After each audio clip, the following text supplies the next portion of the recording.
আসসালামু আলাইকুম ওয়া রাহমাতুল্লাহি ওয়া বারাকাতুহু। প্রিয় ভাই বন্ধুগণ, সুখময় জীবন, বিপদমুক্ত জীবন সকলেরই কাম্য।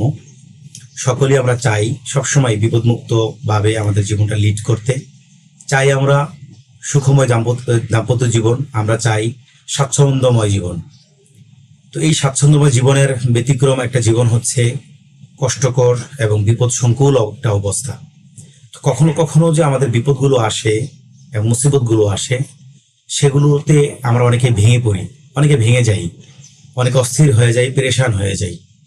তা আমি বলতে চাই যে আমাদের সকল বিপদ কিন্তু আমাদের জন্য পেরেশানি বয়ে আনে না, এবং কিছু কিছু বিপদ আমাদের জন্য কিন্তু কল্যাণ নিয়ে আসে। আল্লাহ রাব্বুল আলামিন পবিত্র কোরআনে সূরা বাকারায় বলেছেন, ওয়ালানাবলুওয়ান্নাকুম বিশাইইম মিনাল খাউফি ওয়াল জু'i ওয়া নাকসিম মিনাল আমওয়ালি ওয়াল আনফুসি ওয়াস সামারাত। বিশাল এই আয়াতের শেষে আল্লাহ রাব্বুল আলামিন বলেছেন, ওয়াবাশশিরিস সাবিরিন। কি বলেছেন আল্লাহ এই আয়াতে? আল্লাহ বলেছেন যে আমি কখনো কখনো তোমাদেরকে পরীক্ষা নেই বিভিন্নভাবে।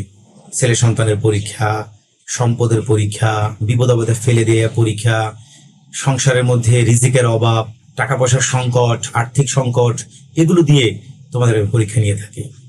কিন্তু দিন শেষে যারা আল্লাহ রাব্বুল আলামিনের উপরে ধৈর্য ধারণ করে এবং আল্লাহ রাব্বুল আলামিনের সিদ্ধান্তের উপরে সিদ্ধান্তকে হাসি মুখে মেনে নেয়, আল্লাহ রাব্বুল আলামিন তাদেরকে সুসংবাদ দিয়েছেন। সুতরাং দুনিয়ার জীবনে সামান্য একটু কষ্ট হলেও যদি আখেরাতে এবং পরবর্তীতে যদি আল্লাহ রাব্বুল আলামিন আমাদের জন্য ভালো কিছু রেখে থাকেন, তাহলে সেটাই কিন্তু ভালো। এই জন্যই বলি যে কোনো কোনো বিপদ আমাদের জন্য কল্যাণ বয়ে আনে, কল্যাণ নিয়ে আসে। নবী করিম সাল্লাল্লাহু আলাইহি ওয়াসাল্লাম হাদিসে বর্ণনা করেছেন যে মুমিনের জীবনটা হলো আশ্চর্য রকমের জীবন। কেন আশ্চর্য রকমের তার জীবনটা? কারণ সে যখন বিপদে পড়ে তখন আল্লাহকে ডাকে, আর আল্লাহকে ডাকার কারণে আল্লাহ রাব্বুল আলামিন তার বিপদের সঙ্গী হন এবং তাকে বিপদ থেকে মুক্তি দান করেন। একইভাবে সে যখন কোনো নিয়ামত পায় তো আল্লাহ রাব্বুল আলামিনের শুকরিয়া আদায় করে, আল্লাহ রাব্বুল আলামিন তাতে আরো বেশি খুশি হন এবং খুশি হয়ে তাকে আরো বেশি নিয়ামত বাড়িয়ে দেন। তাহলে মুমিন ভালো থাকলেও মুমিনের জন্য ভালো, মুমিন যদি বিপদে থাকে তাহলেও মুমিনের জন্য ভালো।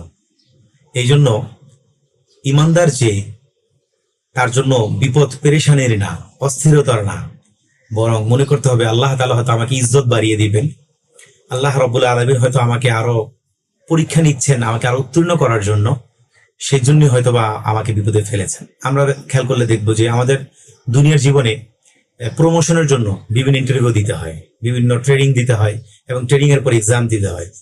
আমরা যখন কোনো এক্সাম দেই, পরীক্ষা দেই এবং রেজাল্ট ভালো হয়, বিভিন্ন প্রশিক্ষণ দেই, প্রশিক্ষণে আমাদের আউটপুট ভালো হয়, তখন বিভিন্ন প্রতিষ্ঠানে, বিভিন্ন চাকরিতে প্রমোশন হয়।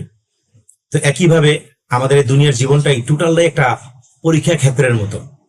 এখানে যখন আল্লাহ রাব্বুল আলামিন আমাদেরকে কোনো বিপদে ফেলেন বা কোনো বিপদে যখন আমরা পড়ি, তখন আল্লাহ রাব্বুল আলামিন আমাদের অবস্থাটা দেখেন যে এই বিপদে আমরা কতটা আল্লাহ তাআলার উপর আস্থা রাখি এবং আল্লাহ রাব্বুল আলামিনকে স্মরণ করি এবং আমরা জিতি। দিন শেষে যারা জিতবে, যারা অটল থাকবে, অটুট থাকবে, ঠিকই আল্লাহ রাব্বুল আলামিন তাদেরকে সুসংবাদ দান করেছেন।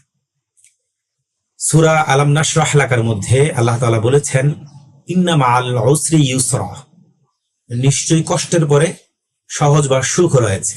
সুতরাং যারা দেখবেন বিভিন্ন সময় কষ্ট করেন, এর পরে পরবর্তীতে কিন্তু তাদের জন্য সুখ অপেক্ষা করে।